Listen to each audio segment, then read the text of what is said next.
الرحيم وصلى الله على سيدنا محمد وعلى آله وصحبه وسلم تسليما.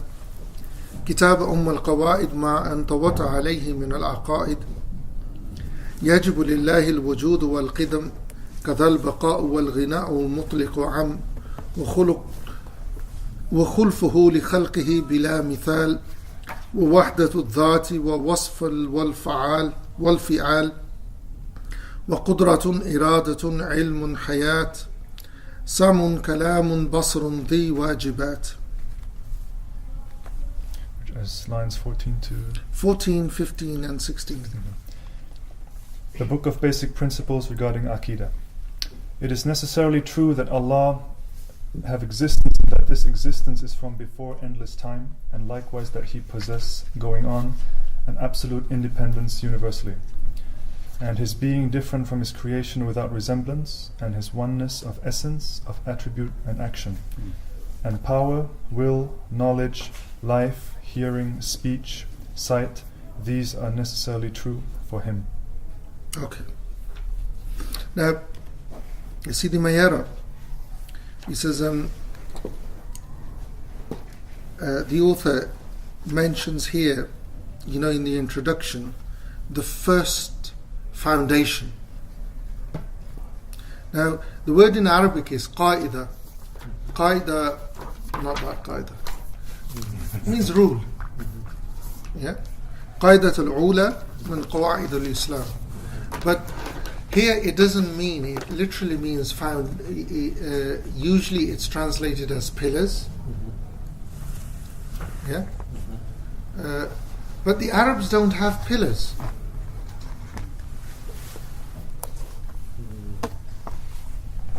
Yeah? Now, the beauty of, the school of Medina is that everything that we have, our understanding is contextualized. It's not taken out of context. And the thing is that we know the context of the texts.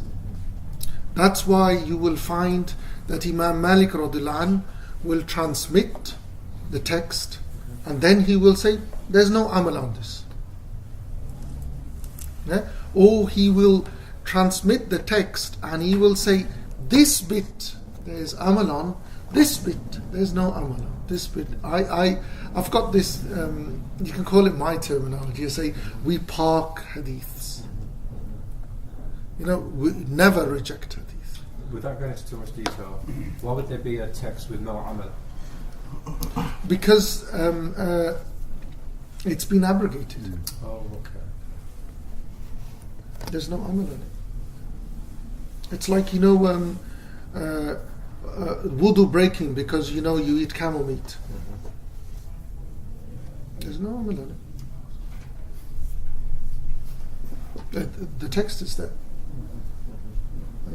But anyway, when we get to the fiqh, the section after Aqidah deals with basic fiqh, which we're not going to be able to reach today, but inshallah, in the future.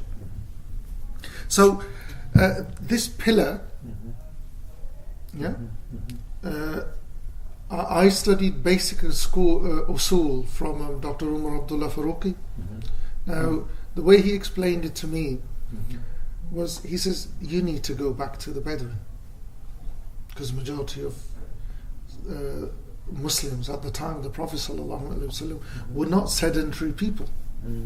They were nomads. So, they don't understand foundations or pillars. Yeah? Now, when you get time, just Google how the Bedouins put up a tent. Yeah? They have one massive pole in the middle. They lay out, the cloth. Then underneath, one massive pillar pushes the whole edifice up, and then 4 other small poles pull it towards the 4 directions. The tent is up, house is up. Yeah. Now the main pillar, that's the Qaidatul Ula. If that falls, the whole tent falls. That's the qaida. No, that's aqidah. Okay. That's aqidah. Because you see, you can contextualize that. It's not something, you can't see. If you take the other four away, the tent will still be able to survive. Because you can pull it back. But if that one goes, however much you pull it, you ain't going to. That's how important the first pillar is. The first foundation. Now, I use the word foundation because we understand foundations. Yeah? We dig foundations, fill them with concrete, then we build walls on them. We know that if the foundation is not sound, the building will fall. Just as with the Bedouin, he knew that one pole. Yeah? In this country, we have, legal limits. Those need to be met, and it's the same with Aqidah. It needs to be firm to hold, because that's what's going to hold up, the whole building. Yeah, your very, religious life is going to revolve around this one rule, which is, Aqidah. Yeah. Now,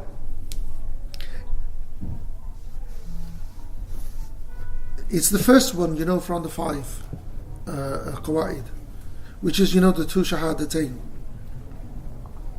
This incorporates all of Aqidah.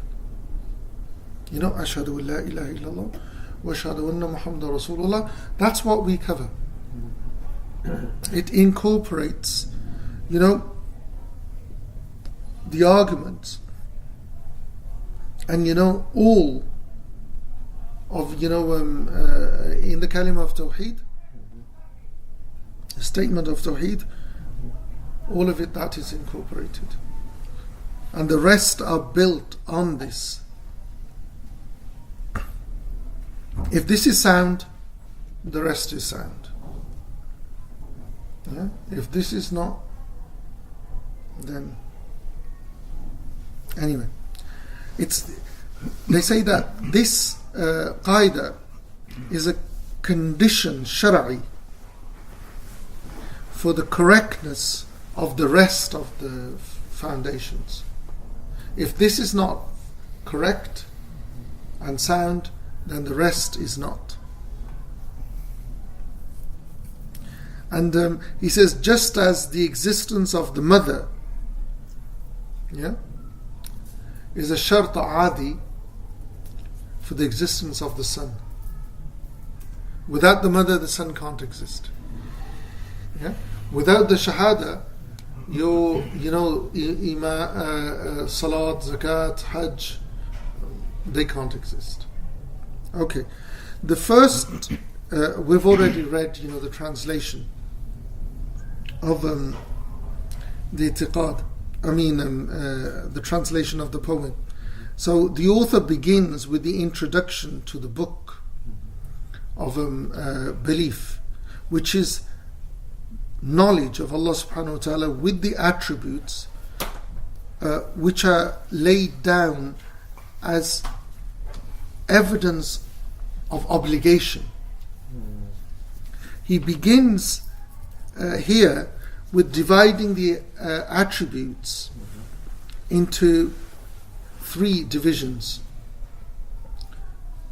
The division which is mandatory in belief in Allah subhanahu wa ta'ala, meaning what He is described with, which is a wajib, aqlan, is an obligation by reason.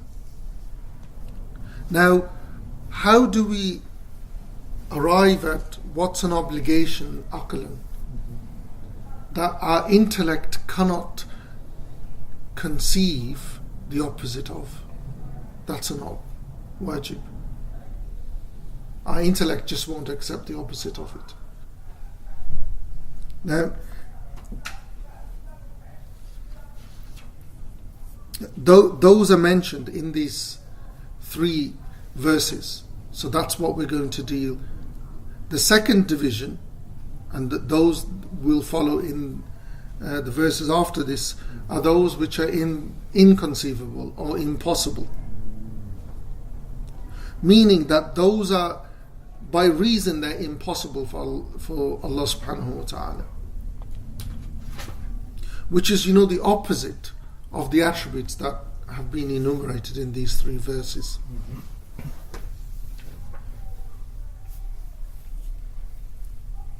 The jaiz, or conceivable,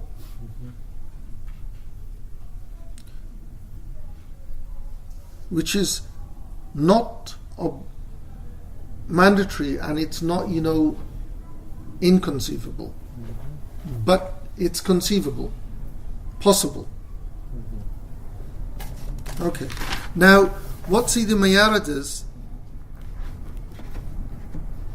he takes each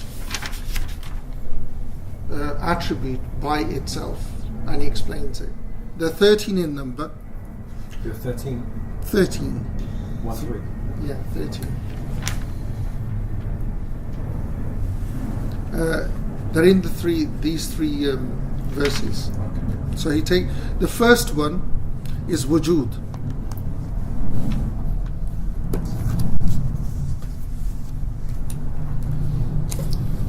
Now,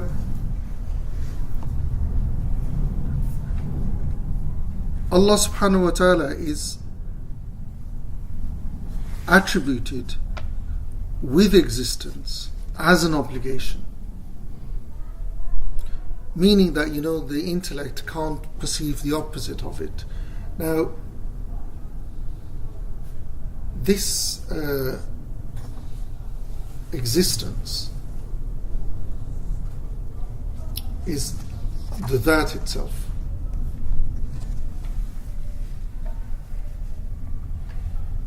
Elaborate on that, please. Yeah, I will. What exists is God. Yeah? Now, Allah needs to exist. If He does not exist, nothing exists. Yeah?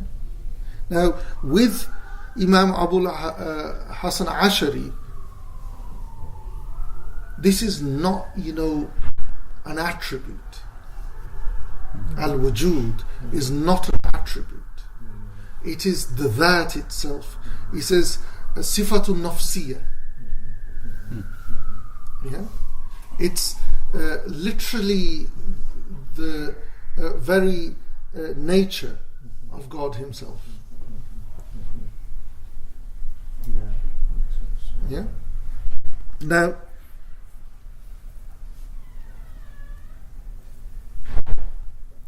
there are, what you'll find is that with the majority of the Ashari Imams, they stick with Imam Abu Hasan Ashari. Imam Fakhruddin Razi has his own opinion. He says it's an extra. It's not the that. It's an attribute of the that. So what's the that? Again, I said that's not Imam Abu Hasan Ashari's opinion. This is Imam Fakhruddin Razi. But what's Razi saying that is then? He's saying Zaid. It's the very person of God. To him, it's an attribute. With Imam Abu Hasan Ashari, it's sifatun nafsiyah. Yeah. Now, if we I'm someone, and the people that have this reached us through majority of the Ash'ari, they go with that.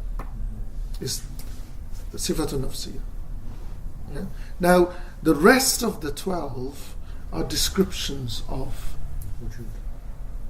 Yeah, we're actually affirming just wujud.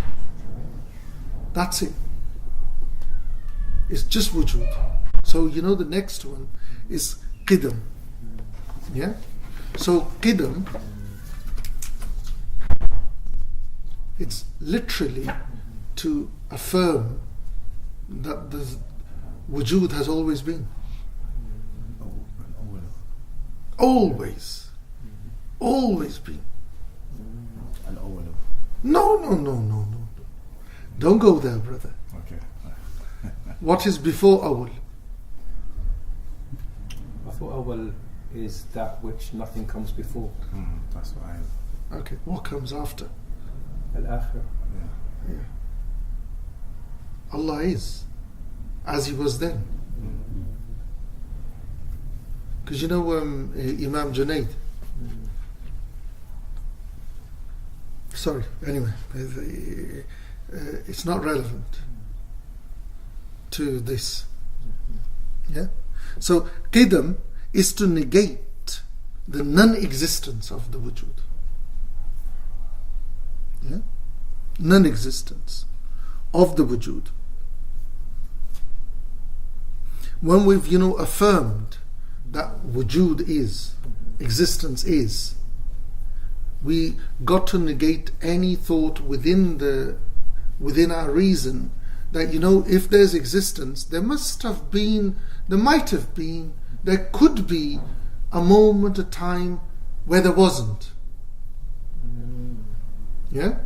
So what we do is we affirm for Allah subhanahu wa ta'ala the attribute of qidam that has never been when He has not been.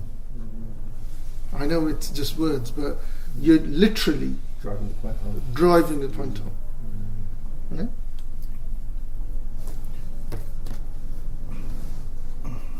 Because it's to also, the word, it's not, I know the word qidam is very close to the word qadim.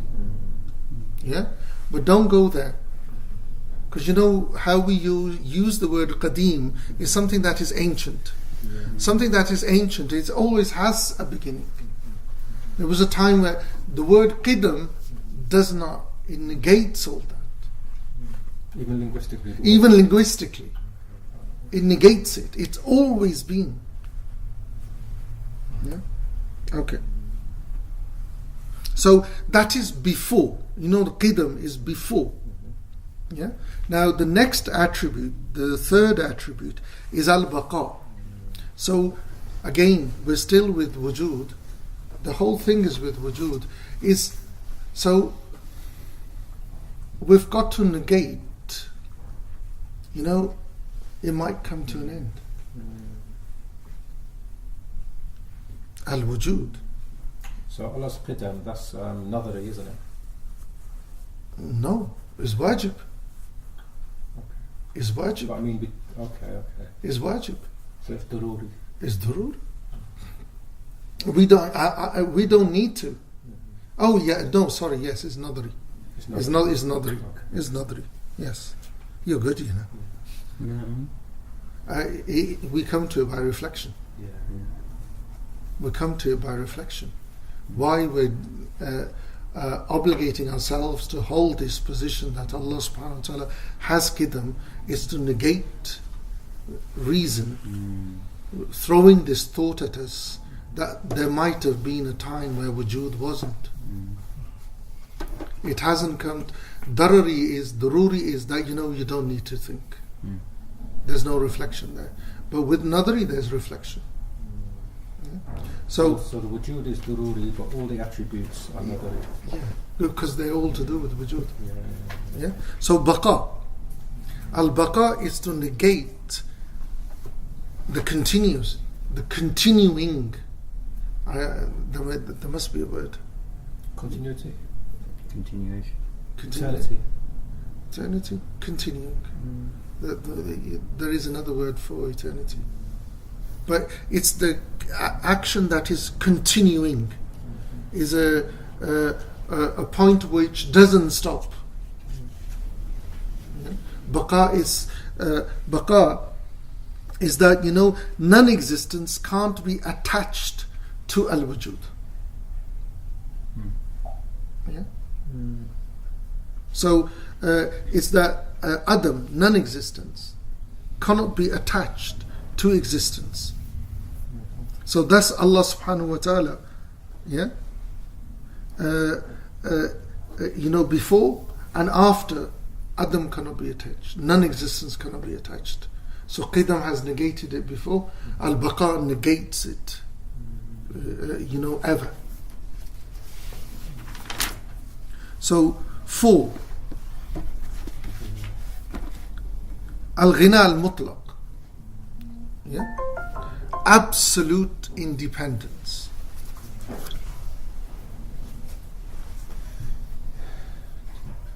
Absolute independence. Al-Ghina al-Mutlaq. I know linguistically it means, Rich or no. It doesn't know. It means absolute independence. Yeah? That, Allah subhanahu wa ta'ala is established within Himself. Meaning, within, the that, without any need for a thing from things. Yeah? Not, a place. Yeah?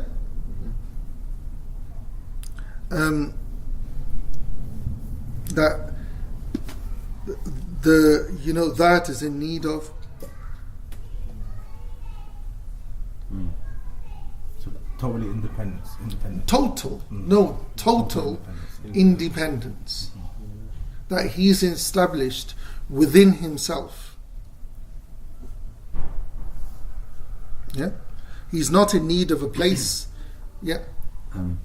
Just in this copy, it says that bit about he does not need anything to provide him with existence, and it says he is not an attribute needing an essence in which to subsist. Okay. But because he says there's 2 aspects, but then obviously Allah has attributes which need an essence to exist, right? This is talking about Allah Himself in His essence of the wujud. His wujud. No, wujud is His essence. Mm-hmm. Yeah? Allah subhanahu wa ta'ala Himself is not in need within Himself, within the that.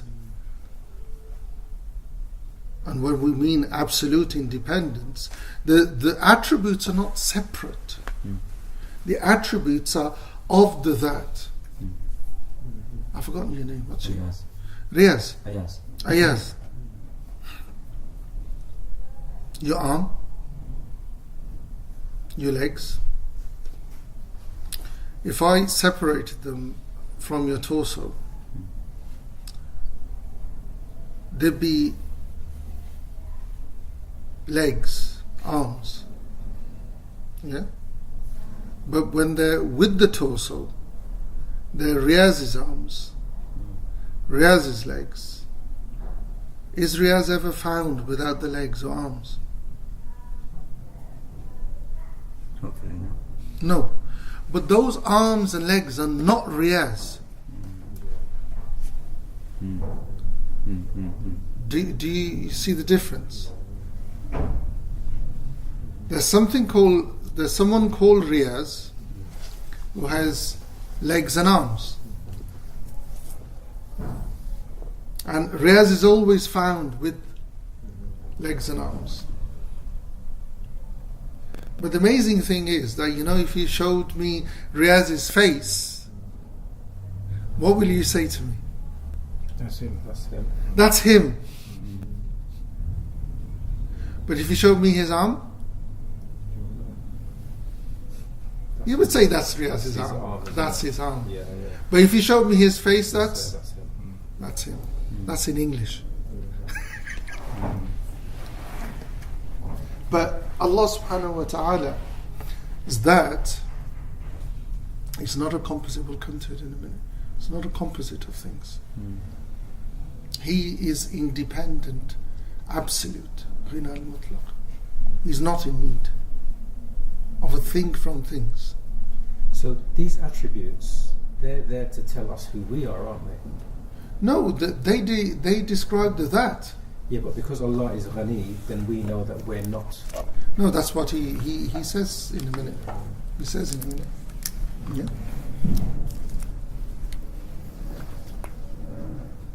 Now, the that, he says, is attributed with those attributes. Yeah? But Allah subhanahu wa ta'ala is not, described like the Christians describing. And He's not in need, for a specific action, for a specific existence. Not, in His that, not in His attributes. Because Allah subhanahu wa ta'ala is wajib al-wujud. It's mandatory for Him to exist. With qidam and baqa, for His that. And that is for all His attributes. Now, He's not in need, of a place, because He's established within Himself. Now, I know he's repeating himself, but again, he's trying to get this thing out of our minds. I used to have a student, a very intelligent doctor, and we parted company quite some time ago because we couldn't. He couldn't fathom that wherever you go, there might be somewhere he could get to, he could find God. Because I was trying to explain to him, wherever you get to, with your reason, that's not God. Whatever thought that comes to your mind, that's not God. Whatever image or imagery you bring to God, that is not God. Because God is totally independent of that. He is not in need of anything. In Surah, another name for it is called Surah Tawheed. Yeah. Allahu Samad. Yeah? Totally independent. Now, here, Sidi Miyara says, brings this ayah, Ya ayyuhan nasu antumul fuqara ila Allah. O mankind, you are in need of God. Yeah? Wallahu ghaniyul hamid. Yeah? Allah is completely independent. This is from Surah Fatir, ayah 15. To the end of, this, how he ends this verse. But if you wanted one word definition for God, yeah? Ghina al-mutlaq. That's it. I know it's, a deity that is worshipped and so on and so forth. Well, al-ghina al-mutlaq does it. That's it. You don't need to go. Yeah. Now the next one, the fifth attribute is مخالفته تعالى للحوادث. Is that in the text? No. Actually, it is. It is. It says وخلقه وخلفه لخلقه بلا مثال. Yeah? 15, beginning of 15. Yeah? Now, meaning that there is no similitude with Allah subhanahu wa ta'ala from a thing, in His that, and not in His sifat, attributes, and not in His actions. Yeah? Allah subhanahu wa ta'ala says, لَيْسَ كَمِثْلِهِ شَيْءٌ وَهُوَ السَّمِيعُ الْبَصِيرُ. This ayah is what you need to, if you don't know it, memorize it. For aqidah purposes, you do need لَيْسَ كَمِثْلِهِ شَيْءٌ وَهُوَ السَّمِيعُ الْبَصِيرُ. that there is not a thing that resembles him. Yeah? It's from Surah Shura. There isn't much to say with that, because do you remember when we began this morning? You know what was the rule? There's God and everything else. Yeah? لَيْسَ كَمِثْلِهِ شَيْءٌ وَهُوَ السَّمِيعُ الْبَصِيرُ. There's everything else, then there's God. And this, you know, all those ayat, not ayat, mainly hadith, the ahad. This ayat is, you know, the board which you throw them against. You know, the nuzul, the arsh, so on. Even the arsh one. This is the ayah which you throw them against. That's the context that they need to be understood. لَيْسَ كَمِثْلِهِ شَيْءٌ وَهُوَ السَّمِيعُ الْبَصِيرُ. What does that actually mean? لَيْسَ كَمِثْلِهِ. What does that actually mean? Nothing. Laysa. Yeah, nothing. كَمِثْلِهِ. Yeah, like there's no similitude to him. Yeah, خُلْفُهُ لِخَلْقِهِ بِلَا مِثَالٍ. Different is the opposite is he to his creation. There is no similitude. Wahdaniyya.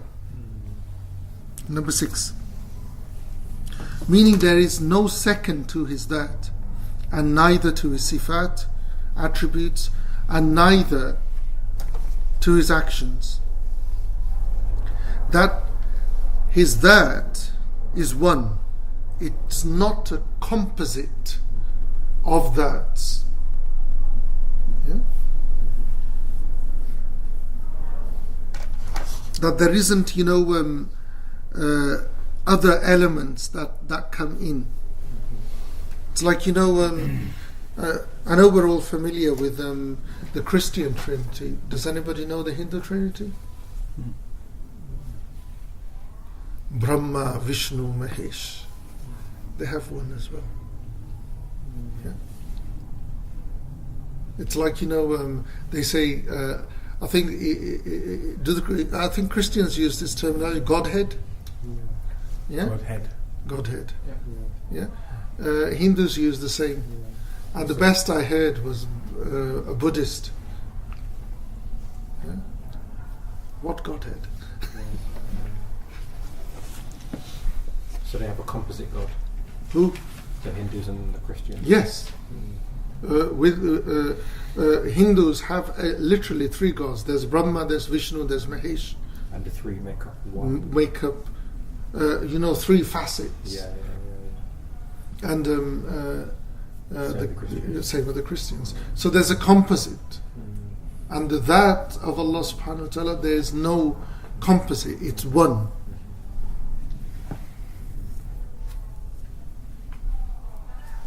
It's like he's one and there isn't second to him, meaning there is no similitude. Yeah? It's like, you know, what are they called? You know, identical twins.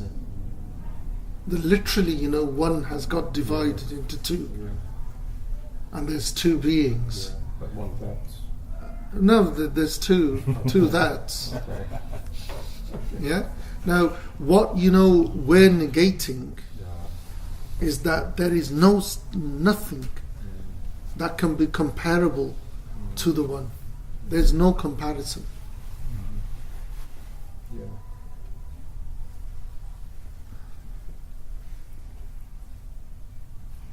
You know, he's established with himself, not by other than himself. And there isn't anything that, affects.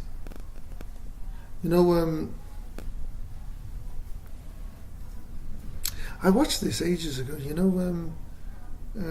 There's these butterflies in Mexico.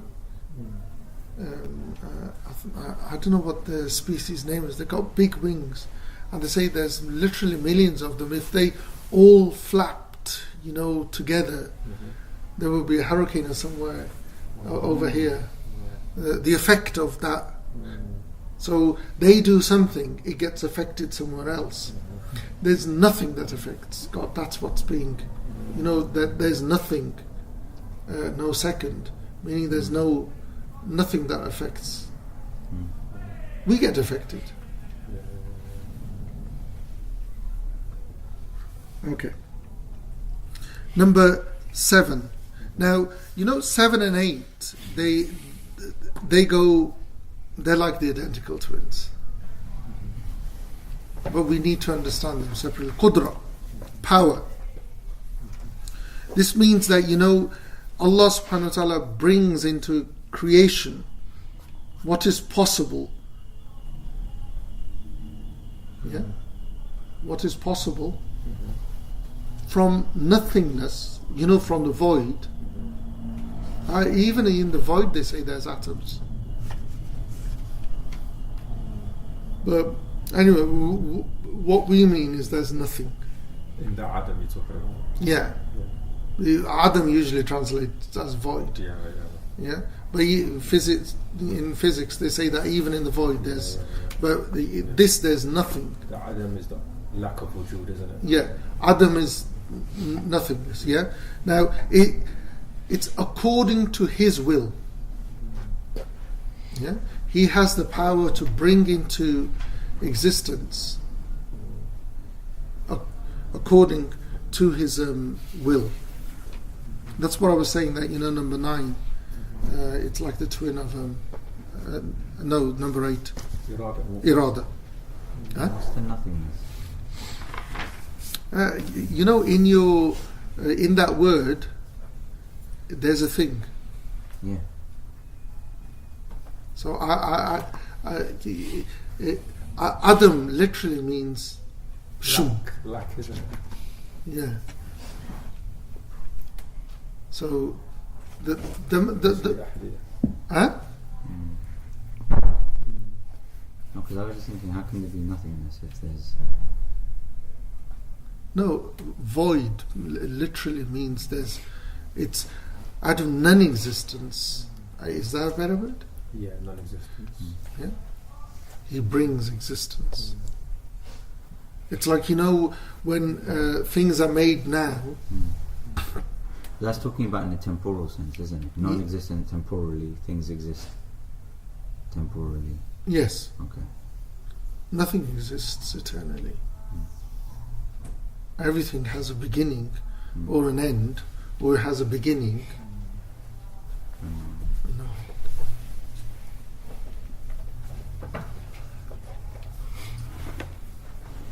And He takes, all possible from non-existence to existence. And He takes existence into non-existence by that attribute of qudra. But it goes both ways.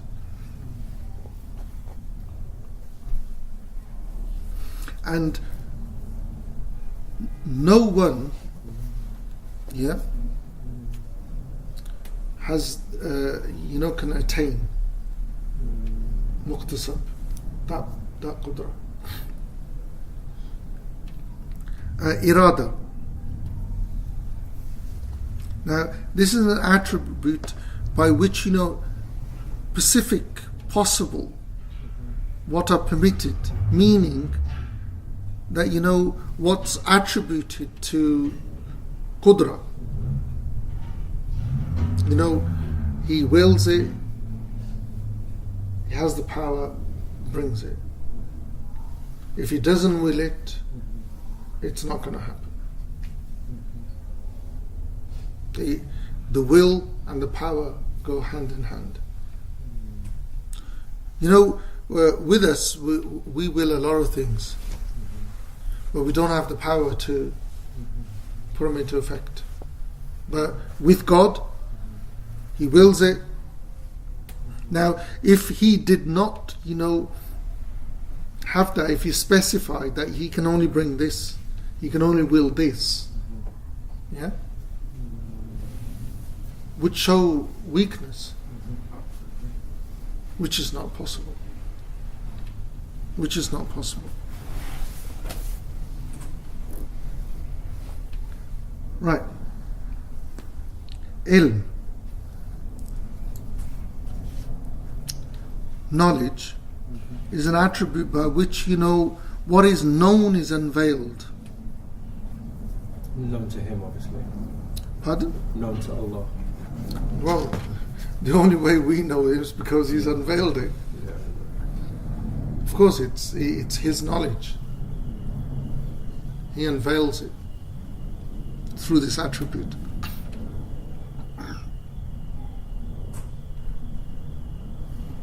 And what Imam Sanusi, has people heard of this name before? Imam Sanusi was, pardon? Imam al-Tawheed. Say it again? Imam al-Tawheed. Yes.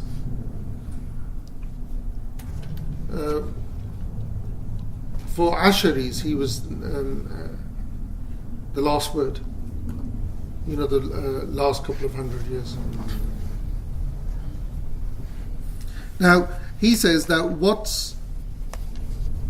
everything that is known and is correct, meaning all that is wajib, all that is, conceivable, and inconceivable, and all that is conceivable. That's what's unveiled.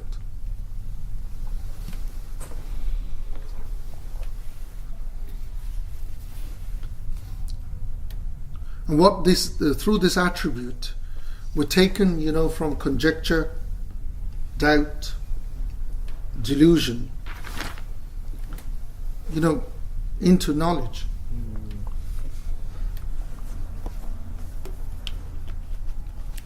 Okay. Life, hayat.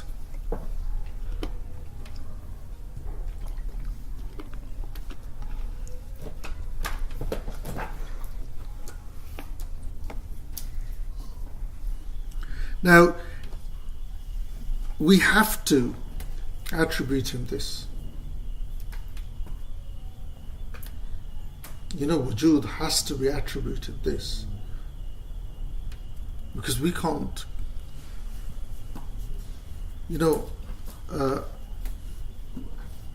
aqli, condition is that something needs to be living to be perceived.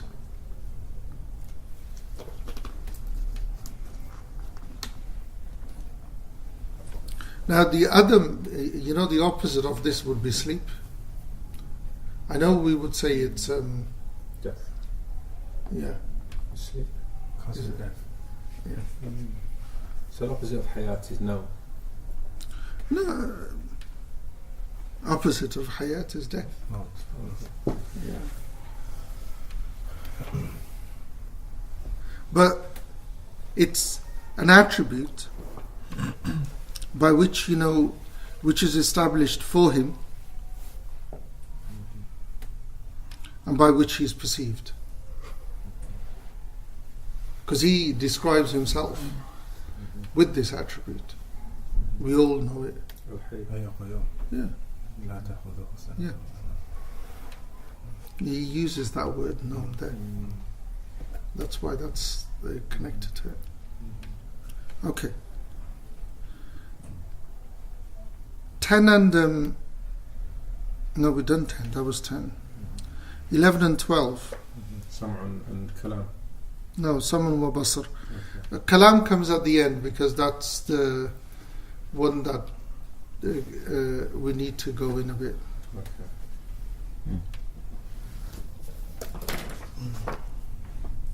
Now, he just quotes from the Muqaddimat of Imam Sanusi that hearing is an eternal attribute by which, everything that is known is unveiled. And so what does that mean? Everything that's known is unveiled? Yeah, well, everything that we know. Oh, it's known to us. To us. Not. Don't bring God into it. He says as he discusses Aqidah. We're talking about ourselves. Because this is the thing that, we keep forgetting, is that we're trying to reason and trying to understand what is impossible to know. Sayyidina Abu Bakr radiallahu anhu, one of his dua, he says, I know you by not knowing you.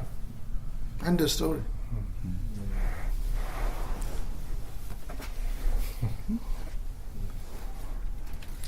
And also that, you can't, perceive without our sight.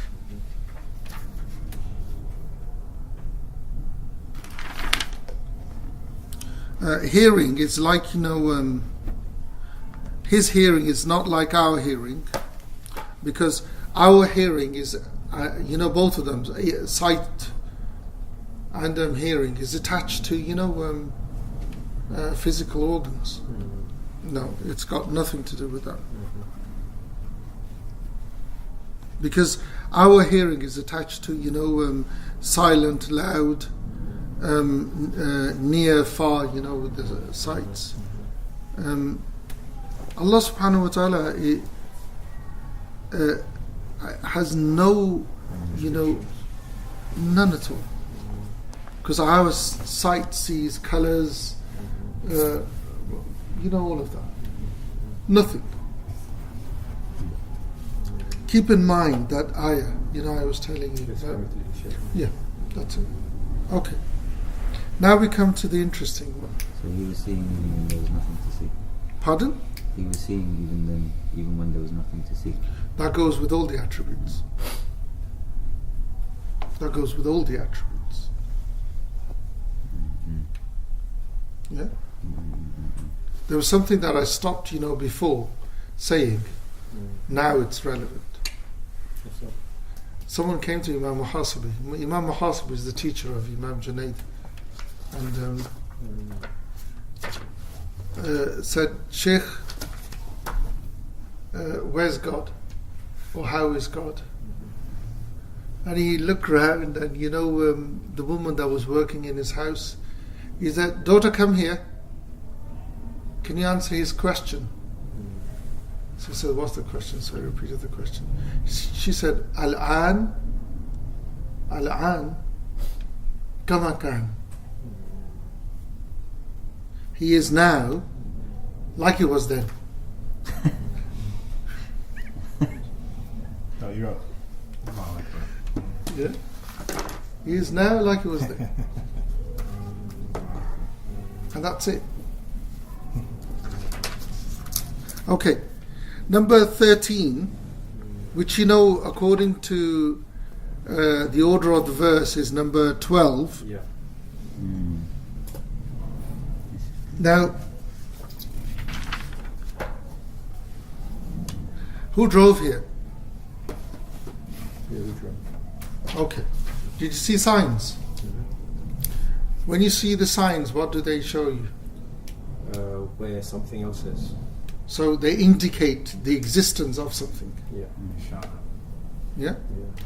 So they're evidence for the existence of something. Now, with kalam of Allah subhanahu wa ta'ala, it does not mean